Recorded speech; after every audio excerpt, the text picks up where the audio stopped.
Captain Jake Morrison stood on the bridge of the Terra Nova and looked out at the stars. His ship was the fastest Earth had ever built. It could travel faster than light, something humans had only learned to do 5 years ago. Today was special. Today, they would meet aliens for the first time. "Captain, we are getting a signal," said Lieutenant Amy Parker. She sat at the communications desk, her hands moving over the controls. "It's coming from that big ship ahead of us." Jake looked through the front window. The alien ship was huge, maybe 10 times bigger than the Terra Nova. It was silver and smooth, with strange blue lights running along its sides. It looked like nothing humans had ever built. "Can you understand what they are saying?" Jake asked. Amy worked for several minutes. Her computer was trying to learn the alien language. Finally, she nodded. "Yes, Captain, they want to talk. They are asking us to come closer." Commander Lisa Bell, the ship's science officer, was studying her screens. "Captain, their technology is very advanced. Their ship has energy shields and weapons we have never seen before." Jake felt nervous but excited. This was the moment humans had dreamed about for hundreds of years. "Open a channel, Amy. Let's talk to them." The main screen lit up. An alien face appeared. It looked like a lizard that could walk on 2 legs. Its skin was dark green, and it had 4 eyes that glowed yellow. When it spoke, the computer changed its words into English. "I am Ambassador Kethvar of the Zervani Empire," the alien said. Its voice was cold and proud. "You are the species called humans, yes? You are new to space travel." "Yes, that's right," Jake said. He tried to sound friendly. "I am Captain Jake Morrison. We come in peace. We want to learn about other species and make friends." The alien made a sound that might have been laughing, but it did not sound happy. "Friends, you are very young and do not understand how the galaxy works. The Zervani Empire has ruled this part of space for 1,000 years. All species must follow our rules." Lisa whispered to Jake, "Captain, I don't like how this sounds." Jake nodded, but kept talking to the alien. "We respect that you have been here longer than us, but humans govern themselves. We have our own worlds and our own way of life." Kethvar's 4 eyes seemed to glow brighter. "Not anymore. Your species will become part of our empire. You will. Give us your outer colonies. Your people will work for us. This is not a choice. This is an order." The bridge became very quiet. Every human on the ship was listening. Jake felt anger growing in his chest, but he kept his voice calm. "Ambassador, we cannot accept that. Our people are free. We will not become slaves to anyone." "Slaves?" Kethvar made that cold laughing sound again. "You think too highly of yourselves. You are primitives who just learned to travel between stars. We have weapons that could destroy all your worlds in days. You have nothing that could stop us." Amy looked worried. "Captain, more alien ships are coming. I count 12 of them, all bigger than ours." Through the window, Jake could see the new ships arriving. They moved in perfect formation, like a pack of hunters surrounding their prey. Each ship had those same blue lights and smooth silver hulls. "You see?" Kethvar said. "This is just a small part of our fleet. We have thousands of ships like these.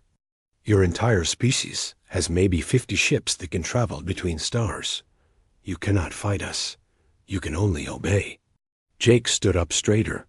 Something deep inside him, something that had been passed down from all the humans who had fought for freedom throughout history, made him speak. "Ambassador, I need to make something clear. Humans do not bow to anyone. We do not give up our freedom because someone threatens us. If you want our worlds, you will have to take them by force." For a moment, Kethvar looked surprised. Then its eyes grew darker. "Very well, primitive. You have chosen your fate. We will show you what happens to species that defy the Zorvani Empire. The screen went dark. Immediately, alarms started ringing all over the Terra Nova. "Captain," Amy shouted. "They are powering up weapons." "All power to shields," Jake ordered. "Get us out of here now." But it was too late. Bright red beams shot out from the alien ships. They hit 3 human research stations that were nearby. The stations had no weapons and no shields. They were full of scientists who were studying new worlds. Jake watched in horror as the stations exploded. Bright flashes lit up space. In seconds, over 2,000 humans were dead. "Captain, we have to run," Lisa yelled. "Our shields cannot stop those weapons." More red beams were coming toward the Terra Nova. Jake's pilot turned the ship and flew as fast as possible toward the edge of the star system. Behind them, the alien ships followed, firing again and again. "Why aren't they catching us?" Amy asked. Lisa checked her screens. "They are not trying to catch us. They want us to escape. They want us to bring a message back to Earth." Jake understood. The aliens wanted Earth to know what had happened here. They wanted humans to be afraid. They wanted Earth to surrender without a fight. The Terra Nova jumped to light speed and headed home. As they traveled through space, Jake thought about what he would tell Earth's leaders. The aliens were stronger and had better weapons. They had more ships and had been fighting in space for 1,000 years. But Jake also thought about the humans who had died at those research stations. They had been peaceful people, scientists and engineers who just wanted to learn about the universe. The aliens had killed them without any warning, just to send a message. When the Terra Nova finally reached Earth, Jake knew what he had to do. He would tell Earth's leaders the truth. The aliens were coming, and they wanted to make slaves of all humans. Earth would have to choose: surrender and lose their freedom, or fight and risk everything. Jake looked at his crew. Amy was angry about the people who had died. Lisa was already thinking about ways to fight the alien technology. Everyone on the ship felt the same way Jake did. The aliens had made a mistake. They thought humans would be scared and give up. But humans had never given up before, not when their freedom was at stake. The Zorvani Empire was about to learn something they had never learned in their 1,000 years of ruling the galaxy. They were about to learn what happened when someone threatened humanity. 6 months had passed since the Terra Nova brought news of the alien threat to Earth. Admiral Rick Coleman stood on the bridge of the Defiance, Earth's largest warship. Around him, 50 other human ships waited in formation. It was every fighting ship Earth could build in such a short time. "Admiral, alien ships are coming out of light speed," reported the sensor officer. "I count over 200 vessels." Rick looked through the front window and saw them. The Zorvani fleet was massive. Their silver ships moved like a school of fish, all turning and moving together. Each ship was bigger than anything humans had built.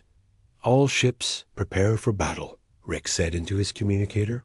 His voice was calm, but inside he felt worried.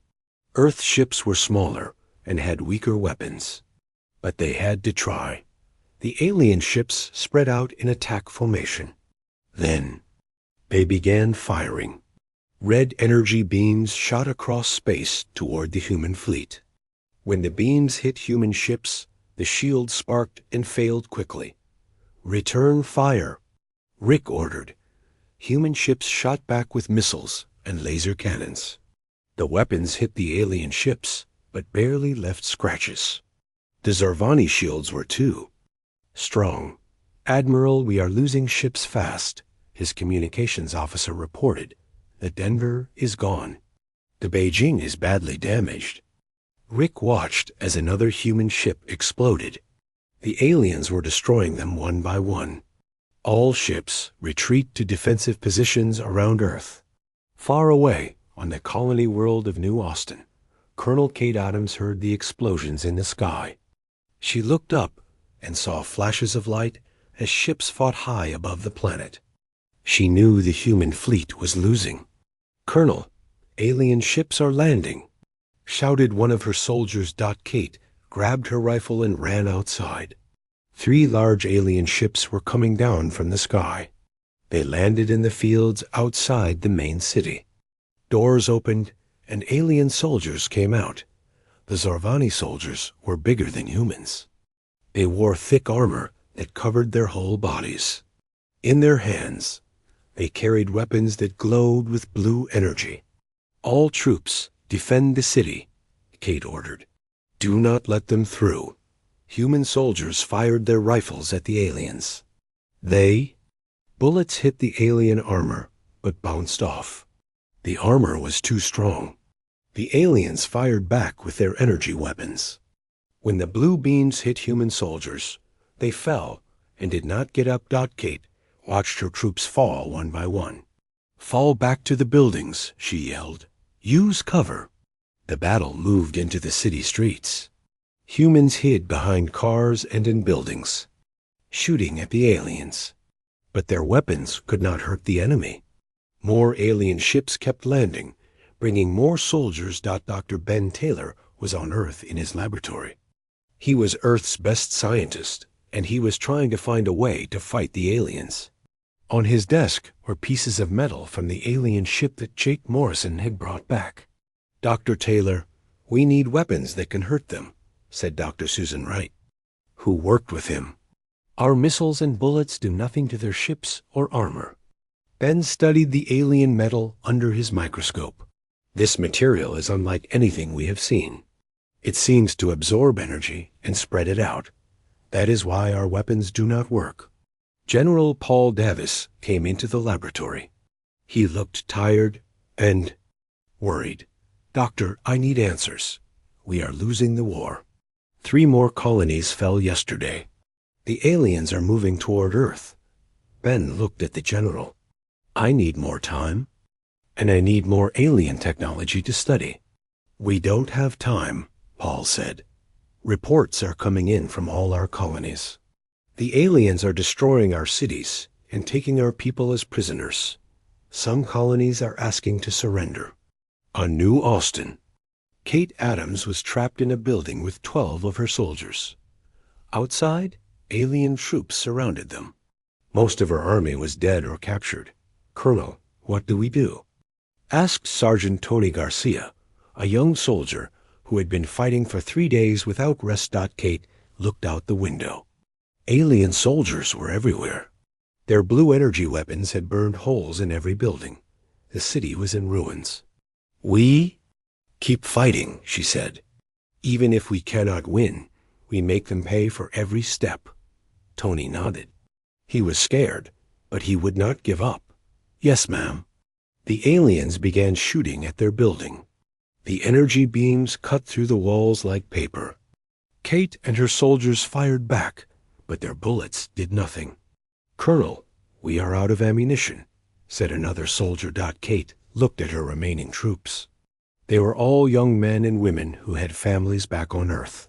They had come to New Austin to build a new life, not to die in a war. "Listen to me," she said.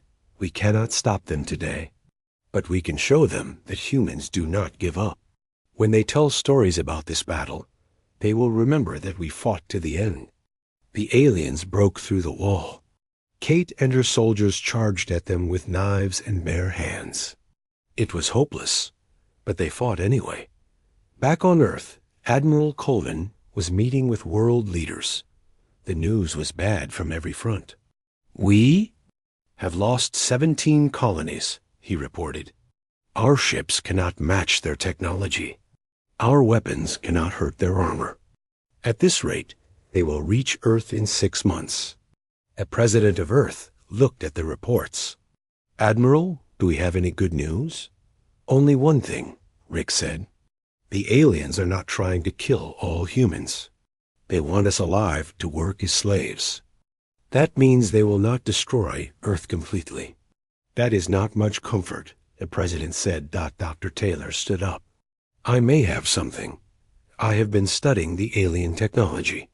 I think I understand how their shields work. If I am right, we might be able to build weapons that can get through them. How long will that take? The president asked. At least a year, maybe 2, Ben said. We don't have that long, General Davis said. The aliens will be here in months. Rick. Coleman looked at the world leaders. Then we need to buy time. We need to slow them down while our scientists work.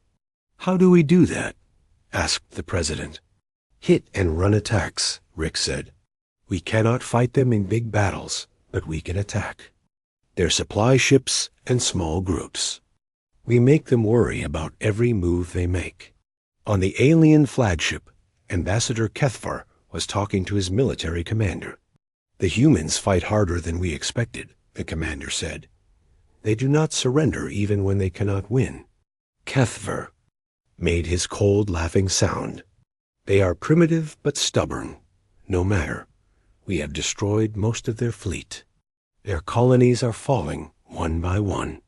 Soon they will have no choice but to obey us. What about the ones who keep fighting even when they are beaten? The commander asked. Kill them, Kethvar said. The galaxy does not need humans who will not obey orders. Back on Earth, Jake Morrison was preparing for a new mission. His ship, the Terra Nova, had been given better weapons and shields. He was going to lead attacks on alien supply ships. Captain, are you sure about this? Amy Parker asked. She was still his communications officer, and she had been with him during that first meeting with the aliens. We have to try, Jake said. If we can slow them down, maybe our scientists can find a way to stop them. Amy nodded. She knew it was dangerous, but humans were dying every day. They had to do something. Jake looked at his crew. They were all volunteers. They knew they might not come back, but they were willing to risk everything to protect Earth. The Terra Nova left Earth and headed toward the war zone. Behind them, Dr. Taylor continued working in his laboratory. Time was running out, but he would not give up. Somewhere in the alien technology, there had to be a weakness. Humans just had to be smart enough to find it. The war was going badly, but Earth was not beaten yet. 2 years had passed since the war began. Captain Jake Morrison sat in the pilot seat of the Terra Nova 2, watching alien supply ships through his window. His old ship had been destroyed 6 months ago, but Earth had built him a new one. This ship was faster and harder to see on alien sensors. Captain, 3 alien cargo ships are moving toward the jump point, said Lieutenant Commander Tony Garcia. He had been promoted after surviving the battle on New Austin. Colonel Kate Adams had recommended him before she died defending the colony. Jake studied the alien ships. They were carrying supplies to alien forces attacking human colonies. If he could destroy them, it would slow down the alien advance. Are we ready, Tony? Jake asked. Yes, sir. All weapons charged. The new kinetic cannons are loaded. Jake smiled. The kinetic cannons were Dr. Taylor's first success. Instead of energy beams, they shot nettle spikes at incredible speed. The alien shields could not stop solid objects moving that fast. Attack pattern Delta, Jake ordered. Hit them fast and get out before their escorts arrive. The Terra Nova 2 moved toward the alien ships. It was almost invisible thanks to the new stealth technology that engineer Sam Mitchell had developed. The aliens did not see them coming. Firing now, Tony said. Metal spikes shot from the human ship and hit the alien cargo vessels. The spikes went right through their shields and tore holes in their hulls. All 3 ships exploded. Jump to light speed now. Jake ordered. The Terra Nova 2 disappeared just as alien warships arrived to investigate. This was the 15th successful attack Jake had made in the past month. Each victory made him feel better about Kate Adams and all the other soldiers who had died on the occupied world of New Austin. Maria Santos crawled through a damaged building. She was the leader of the human resistance on the planet. The aliens thought they controlled New Austin, but Maria and her fighters were still causing trouble. "Maria, the alien patrol is coming," whispered Chris Johnson. He was her best fighter, a former engineer who had learned to build bombs from spare parts. Maria nodded and pointed to the alien supply depot across the street. The building was full of weapons and equipment that the aliens needed for their war against Earth. "Chris, are the charges ready?" she asked. "Yes, when they explode, that building will be gone." Maria looked at her team. There were only 8 humans left in her group. The aliens had killed or captured hundreds of resistance fighters. But these 8 refused to give up. "Remember, we get in fast, plant the bombs, and get out. If anyone gets caught, do not tell them about our hideout." The humans ran across the street and into the alien building. Chris placed small bombs in key locations while the others watched for guards. Everything went according to plan until they were leaving. "Humans, stop!" shouted an alien guard. The Zarvani soldier was bigger than any human, and his armor made him look like a monster. He raised his energy weapon to fire. Maria shot him with a stolen alien gun before he could attack. The guard fell, but his death would bring more aliens soon. "Run!" Maria yelled. The team escaped just as the bombs exploded. The alien supply depot was destroyed completely. All their weapons and equipment were gone. On Earth, Dr. Taylor was working in his new laboratory. The government had given him everything he needed and dozens of the best scientists to help him. On his desk was something that would change the war. "Dr. Wright, look at this," he said to his partner. "I think we have found their weakness." Susan Wright came over to see what he had discovered. On the screen was a detailed scan of alien technology. "Their shields work by bending energy around their ships," Ben explained. "But there is a frequency that can disrupt the field. If we can build weapons that operate at that frequency, we can go right through their shields." "How long to build a prototype?" Susan asked. 2 weeks, maybe 3. General Davis walked into the laboratory. He looked more hopeful than he had in months. "Doctor, I have good news. Admiral Coleman's hit and run attacks are working. The aliens are having to use more ships to protect their supply lines. It is slowing down their advance toward Earth." Ben nodded. "General, we are close to a breakthrough. In a few weeks, we will have weapons that can hurt their ships." "And I have more good news," the general said. "Engineer Mitchell has perfected the stealth technology. We can now build ships that are completely invisible to alien sensors." 2 weeks later, Captain Nina Brooks was flying the first human ship equipped with the new quantum weapons. Her ship, the Phantom, was also the first to use the advanced stealth system. "Captain, alien fleet spotted," said her weapons officer.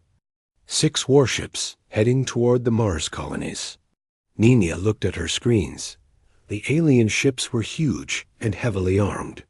Before the new technology, attacking them would have been suicide. "Weapons ready?" she asked. "Yes, ma'am." "Quantum torpedoes." "Loaded. Fire." The new weapons shot from the Phantom and passed right through the alien shields like they were not there. The quantum torpedoes hit the alien ships and caused massive explosions. 3 ships were destroyed immediately. The others were badly damaged. "Captain, they are trying to find us," the sensor officer reported. "But they cannot see us at all," Nina smiled. "Let's finish them off." The Phantom destroyed the remaining alien ships without taking any damage. It was the first time humans had won a battle against superior alien forces, but the news of the victory spread quickly through the human fleet. Admiral Coleman called all his captains to a meeting. "This changes everything," he said. "We now have weapons that can hurt them and ships they cannot see. For the first time since this war started, we have a real chance to win." Special Operations. Commander Max Turner raised his hand. Admiral, my teams are ready to start capturing alien officers. If we can get information about their command structure, we can plan better attacks. Do it, Coleman said. But be careful. We cannot afford to lose our best soldiers. Max nodded. His commando teams had been training for months to fight aliens in close combat. They used powered armor, similar to what the aliens wore, but designed. For human bodies. Intelligence Officer Laura Kim stood up. Admiral, I have been working with resistance groups on occupied worlds. They are providing excellent information about alien movements. Maria Santos on New Austin has been especially helpful. Good, Coleman said. We need every advantage we can get. That night, Max Turner led his team on a raid against an alien command post. They used the new stealth technology to get close without being detected. Remember, we want prisoners, Max told his team. These officers might know things. That can help us win the war. The human commandos attacked the alien base. Their new weapons cut through alien armor like paper. For the first time, human soldiers were stronger than the aliens. Max captured an alien commander named Victor. Under questioning, the alien revealed something important. The Zorvani Empire was not as strong as it seemed. They had been fighting other wars in distant parts of the galaxy. The fleet attacking humans was only a small part of their total forces. Why did you attack us? Max asked the prisoner. Your species was supposed to be weak, Victor said. We thought you would surrender quickly. We needed your worlds and your people to work for us. Well, you thought wrong. Max said. Engineer Pete Collins was working on another breakthrough. He had figured out how to build factories in space that could produce ships and weapons while moving from place to place. General Davis, these mobile factories will let us build ships faster than the aliens can destroy them, Pete explained. We can hide them in asteroid fields where the aliens cannot find them. The first mobile factory began production immediately. Within a month, it was building new ships every day. The aliens had no idea where the ships were coming from. Admiral? Coleman looked at the war reports. For the first time in 2 years, humans were winning more battles than they lost. The new technology was working.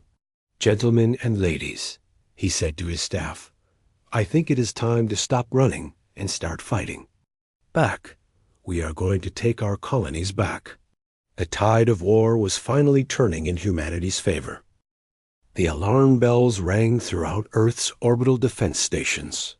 Admiral Coleman rushed to the command center, where officers were staring at their screens in shock. Admiral, massive alien fleet approaching Earth, reported Commander Lisa Bell, who had survived 3 years of war. Over 500 ships. They are not trying to hide. This is a full attack. Coleman looked at the tactical display. The alien fleet was larger than anything they had seen before. Ambassador Kethfer was leading it personally in his flagship. Sir, incoming message from the alien commander, said the communications officer. Kethfer's lizard face appeared on the main screen. His 4 eyes glowed with anger. Admiral Coleman, Kethfer said, your species has caused us much trouble. We came to make you part of our empire, but you chose to fight. Now we will end this war by destroying your home world. Coleman stood straighter. Ambassador, if you attack Earth, you will face the full power of humanity. We will not go quietly. You have no power, Kethfer hissed.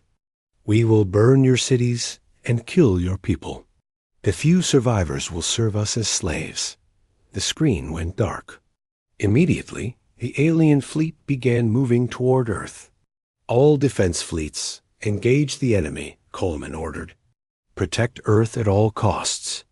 Captain Nina Brooks launched from the lunar base in her stealth ship Phantom. Around her, 200 human ships moved to intercept the aliens. The human fleet was smaller, but every ship had the new quantum weapons. All ships attack pattern. Omega, Nina commanded. Hit them with everything we have. The space battle began. Human ships appeared from nowhere, thanks to their stealth technology. Quantum torpedoes ripped through alien shields and destroyed ship after ship. But there were so many aliens that they kept coming. "Captain, alien ships are breaking through toward Earth," reported her weapons officer. Nina looked at her tactical screen. Despite their victories, too many alien ships were getting past the human fleet. Some of them would reach Earth. 50 alien ships entered Earth's atmosphere. They began firing energy beams at major cities. New York, London, Tokyo, and Beijing were hit by orbital bombardment. Millions of people ran for shelter as buildings collapsed around them. President Helen Carter was in the White House bunker, watching the attack on her screens. The sight of Earth's cities burning filled her with rage. "Get me every military commander," she ordered. "I am declaring total war. Every resource, every factory, every person will fight these invaders." The president's order went out across Earth, and all human colonies. Within hours, massive changes began. Civilian factories started making weapons instead of cars and computers. Scientists left their normal jobs to work on military projects. Even children began helping by carrying supplies. And messages. Dr. Taylor was in his laboratory when the bombing started. Through his window, he could see smoke rising from the city. His assistant, Dr. Wright, ran into the room. "Ben, they hit the research center downtown. Dr. Peterson and his whole team are dead." Taylor felt something cold and hard settle in his chest. Peterson had been his friend for 20 years. They had worked together since college. "Susan, how many quantum torpedo launchers can we build in 1 month?" he asked. "With full production, maybe 1,000. Make it 2,000. And I want the new phase technology ready for testing." The phase technology was Taylor's newest invention. It would let human weapons exist in a different dimension for a few seconds, allowing them to pass through any barrier before materializing inside enemy ships. Engineer Sam Mitchell was working around the clock in his shipyard. The mobile factories were now building ships faster than ever before, but it was not enough. "Pete, we need more ships," Sam told Engineer Collins. "The aliens have thousands. We have hundreds." Pete looked at the production reports.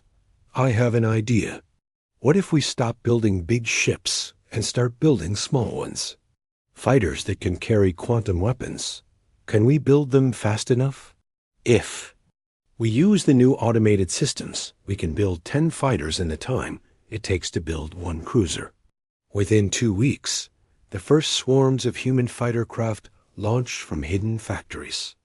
Each fighter was small enough for 1 pilot, but it carried weapons that could destroy ships 100 times larger. Captain Jake Morrison was now commanding a squadron of these new fighters.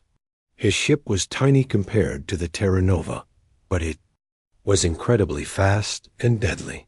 "Squadron, alien convoy ahead," Jake reported to his pilots. 20 cargo ships with escort vessels. "Remember, hit fast and get out." The human fighters attacked like a swarm of angry bees.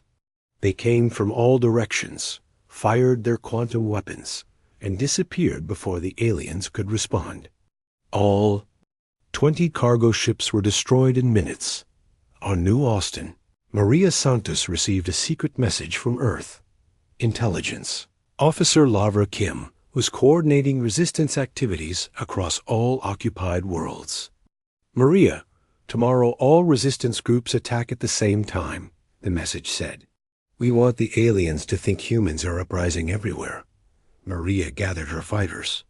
Over the past year, her group had grown from 8 people to over 200.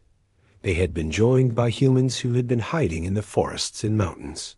"Tomorrow we take back our world," she told them. "Hit every alien base, every supply depot, every communication station. Show them that New Austin belongs to humans. Chris Johnson had been busy building bombs for months. Maria, we have enough explosives to level half their installations. The next day, resistance fighters attacked alien positions on 17 different worlds. The attacks were coordinated to happen at exactly the same time. Alien bases exploded, communication systems went down, and supply lines were cut. The aliens were confused and angry. They had thought the human resistance was small and weak. Instead, they found organized armies on every world they controlled. Special. Operations Commander Max Turner led a raid on the main alien command center on New Austin. His team had new information from captured alien officers. They knew where Ambassador Kethver kept his command staff. Remember, we want prisoners, Max told his commandos. These officers might know about alien weaknesses. The human team used stealth technology to get inside the alien base.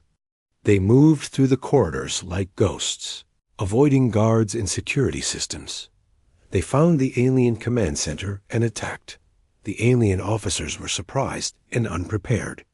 Most surrendered without fighting. One of the captured aliens was a scientist named Veltar. Unlike the military officers, this alien seemed willing to talk. "Why are you helping us?" Max asked. "Because I have seen what your species can do," Veltar said. "You adapt and change faster than any species I have studied. The Empire made a mistake attacking you." "Tell us about your technology," Max said. Veltar hesitated, then began explaining how alien weapons and shields worked. The information was incredibly valuable. Back in space, Admiral Coleman was planning the largest human offensive of the war. Intelligence reports showed that the aliens were pulling ships back from other fronts to deal with the human uprising. "This is our chance," he told his fleet commanders. "They are weakened and confused. We attack now with everything we have." Captain Nina Brooks led the assault on the alien fleet defending the New Austin system. Her stealth ships appeared inside the alien formation and began firing quantum weapons. "All ships focus fire on their command vessel," Nina ordered. The human fleet concentrated their attack on the alien flagship. Quantum torpedoes passed through its shields and exploded inside the ship. The alien commander and his staff were killed instantly. Without leadership, the alien fleet began to retreat. For the first time in 3 years, humans had won a major. Space Battle engineer Pete Collins watched the battle from his mobile factory. "Sam, we did it. We are actually winning." Sam Mitchell smiled. "Pete, this is just the beginning. Earth is not just defending anymore. We are going to take back every world they stole from us." Dr. Taylor received reports from the front lines. The phase weapons were working perfectly. Human forces were destroying alien ships faster than they could be replaced. "Susan, I want to show you something," he said to Dr. Wright. On his computer screen was a blueprint for a new type of weapon. "What is it?" she asked. "Something that will end this war once and for all. But I need the alien scientists' help to build it." The war was changing. For 3 years, humans had been fighting for survival. Now they were fighting to win. Dr. Taylor stood in his laboratory, looking at the most dangerous weapon humans had ever built. The device was small, no bigger than a briefcase, but it could destroy an entire alien fleet. Next to him, the alien scientist Veltar checked the final calculations. "Dr. Taylor, this weapon will destabilize the exotic matter that powers our ships," Veltar said. "If you use it in our home system, every Zervani vessel will lose power and drift helplessly in space." Taylor nodded. "And you are sure it will? Not kill the crews? The ships will be disabled, not destroyed. Your species will have to decide what happens to my people after that." Captain Jake Morrison entered the laboratory. He had been chosen to lead the mission to deploy the weapon in Zorvani space. His new ship, the Terra Nova 3, was the fastest and most advanced vessel humans had ever built. "Doctor, is the device ready?" Jake asked. "Yes, Captain. But I must warn you again. This mission is extremely dangerous. You will be traveling deep into enemy territory with no support." Jake looked at the weapon. After 4 years of war, this small device could end everything. "Doctor, how many humans have died in this war?" "Over 10 million, Taylor said quietly. "Then the risk is worth it." Jake's crew was made up of veterans from throughout the war. Amy Parker was still his communications officer. Tony Garcia had become his tactical officer. Engineer Rachel Scott had designed the ship's new engines. Marine Commander Dan Lewis led the security team.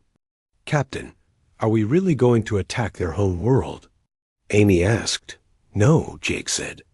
"We are going to end this war without killing anyone if we can." The Terra Nova 3 left Earth secretly.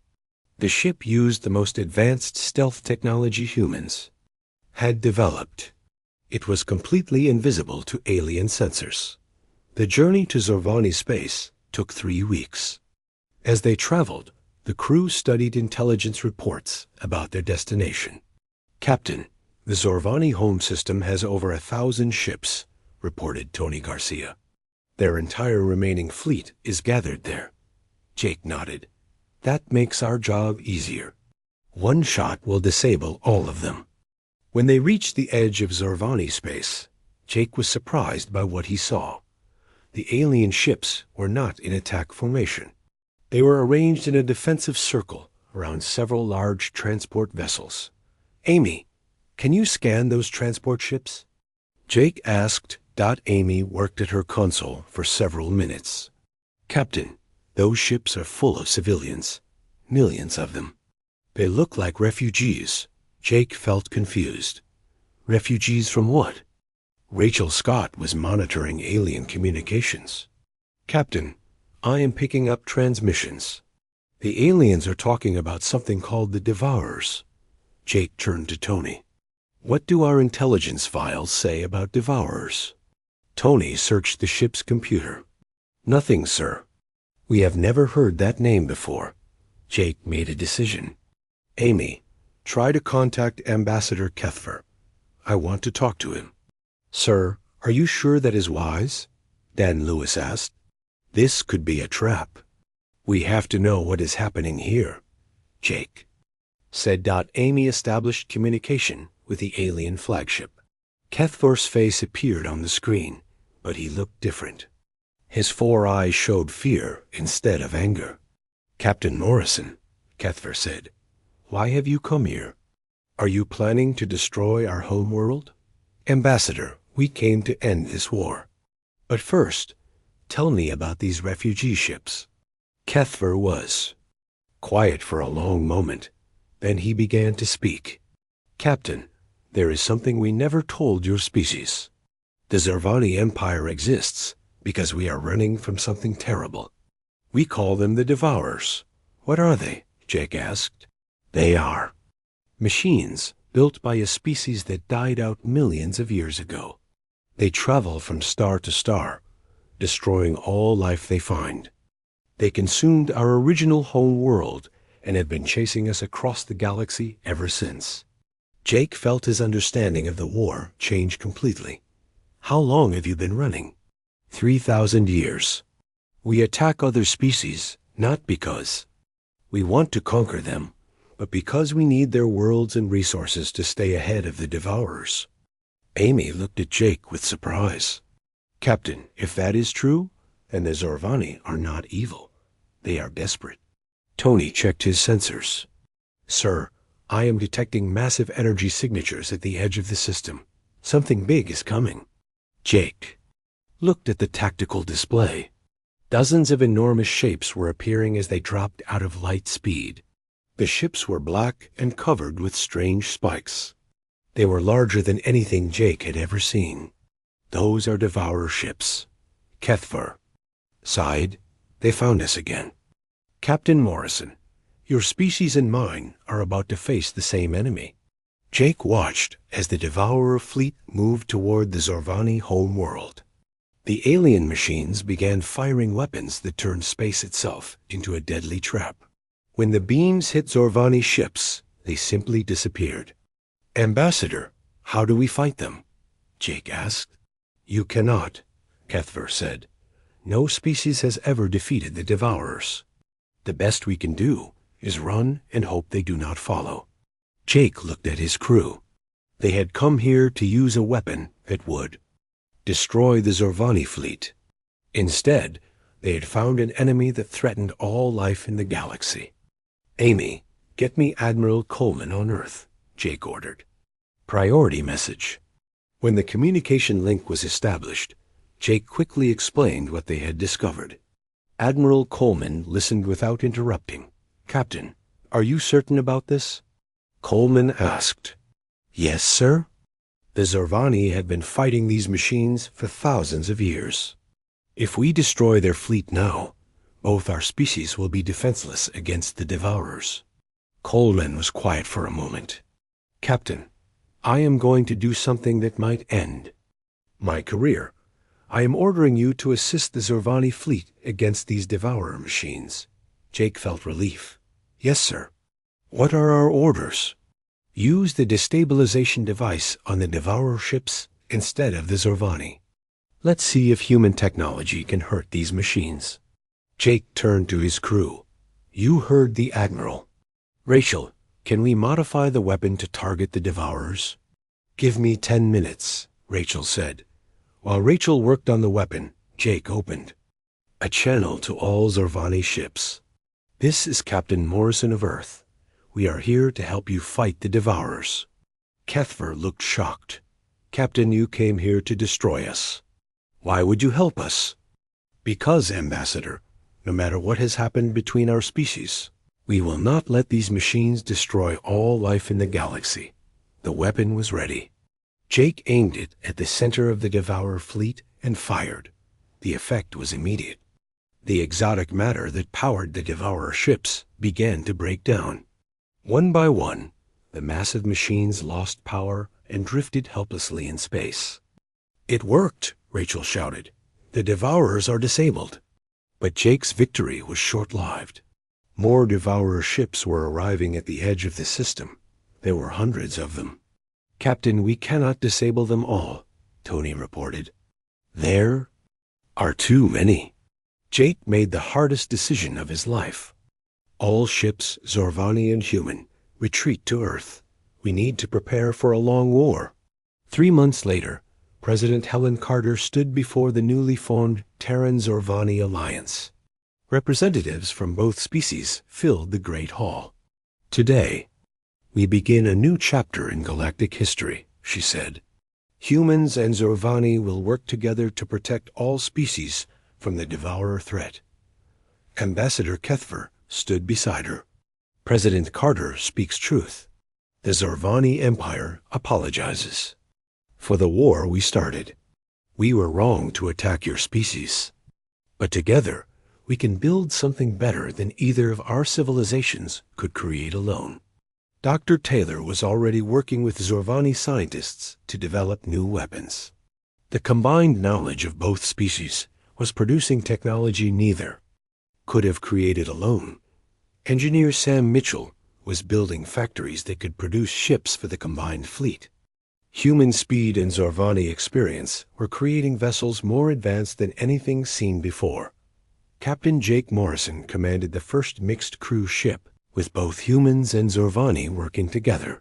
At first, it was difficult. The two species had different ways of thinking and different cultures. But they learned to work as a team. "Captain, Devourer scouts detected in the outer system," reported his Zorvani sensor officer. "All ships, prepare for battle," Jake ordered. "Show these machines what happens when two species work together." A combined fleet attacked the Devourer scouts.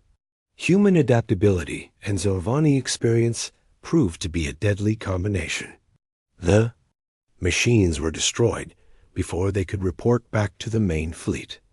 After the battle, Jake received a message from Admiral Coleman. "Captain, I have news from the galactic frontier. 3 more species have asked to join our alliance. They have all been attacked by the Devourers. Jake smiled. Sir, it seems humanity has found its role in the galaxy. What role is that, Captain? Protector. The Zorvani started this conflict because they were afraid and desperate. But Earth has ended it by choosing to defend not just our own species, but all life in the galaxy. 6 months later, the Alliance fleet was ready for the final battle. Ships from 5 different species moved together toward the Devourer stronghold. Humans led the fleet, not because they were the strongest, but because they had shown that different species could work together. The battle lasted for 3 days.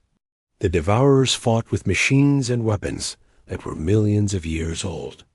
But they had never faced an alliance of species working as one. When the last Devourer ship was destroyed, Captain Jake Morrison sent a message across the galaxy. This is Captain Morrison of the Terran Zorvani All.